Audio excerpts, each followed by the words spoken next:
Hi everyone. நம்ம எல்லாருமே எந்த விஷயம் ஸ்டார்ட் பண்ணாலும் அதோட எண்டு வர வெயிட் பண்ணாமல் ஃபஸ்ட்லேயே ரிசல்ட்டு தெரியணும்னு நம்ம நினைப்போம். பைபிளில் என்ன சொல்லியிருக்குன்னா, ஒரு காரியத்தின் துவக்கத்தை பார்க்கலும் அதன் முடிவு நல்லது அப்படின்னு. ஸோ அந்த முடிவு நல்லதாக இருக்கணும் அப்படின்னா கண்டிப்பாக நம்ம வெயிட் பண்ணி தான் ஆகணும், பொறுமையாக இருந்து தான் ஆகணும்.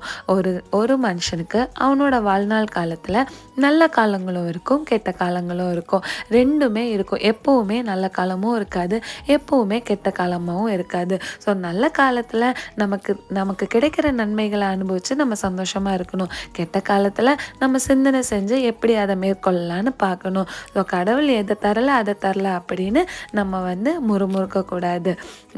இன்னும் என்னென்னா, நம்ம மிஞ்சின நீதிமானாகவும் இருக்கக்கூடாது, மிஞ்சின துஷ்டனாகவும் இருக்க, ரொம்ப நல்லவனாகவும் இல்லாமல் ரொம்ப கெட்டவனாக இல்லாமல் அந்த இடத்துக்கு ஏற்ற மாதிரி வாழ்நாளுக்கு ஏற்ற மாதிரி வாழ்ந்துட்டு போயிடணும்.